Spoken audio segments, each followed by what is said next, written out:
ସମସ୍ତଙ୍କୁ ପ୍ରଭୁ ଯୀଶୁ ଖ୍ରୀଷ୍ଟଙ୍କ ନାମରେ ନମସ୍କାର। ପ୍ରେଜ୍ ଦ ଲର୍ଡ। ମୋ ବ୍ରଦର ମନୋଜ। ଆଜି ଏକ ସୁନ୍ଦର ବିଷୟରେ ନେଇ ଆଲୋଚନା କରିବା।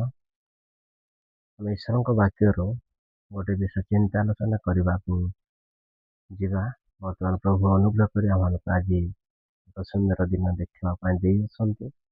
ଆଉ ଆମେ ଯାହାକି ଦେଖିବା ଝିହିଜିକର ପୁସ୍ତକ 7 ଅଧ୍ୟାୟର 5 ପଦରେ ଏ ପ୍ରକାର ଲେଖାଗଲା, ପ୍ରଭୁ ସଦାପ୍ରଭୁ ଏହି କଥା କହନ୍ତି, ଅମଙ୍ଗଳ କେବଳ ହିଁ ଅମଙ୍ଗଳ ଦେଖ ତାହା ଆସୁଅଛି। ଈଶ୍ୱରଙ୍କ ଲୋକମାନେ ପ୍ରତ୍ୟେକଙ୍କୁ ମୁଁ କହିବା ପାଇଁ ଚାହେଁ, ଦେଶରେ କେବଳ ଅମଙ୍ଗଳ ହିଁ ଆସୁଅଛି। ତାହା ସଦାପ୍ରଭୁ ପରମେଶ୍ୱର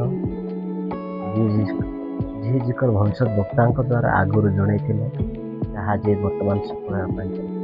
କାରଣ ଦେଖ, ସ୍ଥାନେ ସ୍ଥାନେ ଯୁଦ୍ଧ ଚାଲିଅଛି, ଦେଶ ବିରୁଦ୍ଧରେ ଦେଶ ଯୁଦ୍ଧ ଚାଲିଅଛି। ଅନେକ ଦେଶରେ ଆଉ ଲୋକ ଭୂମିକମ୍ପ ହେଉଛି। ଅନେକ ଦେଶରେ ଲୋକ ରୋଗରେ ମୃତ୍ୟୁବରଣ କରୁଛନ୍ତି।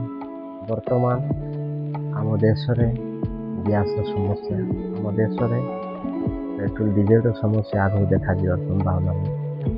ସେଥିପାଇଁ ପରମେଶ୍ୱର ଆଗରୁ କହିଲେ, ଦେଶରେ କେବଳ ଅମଙ୍ଗଳ ହିଁ ଅମଙ୍ଗଳ ତାହା ଦେଖ ଆସୁଅଛି।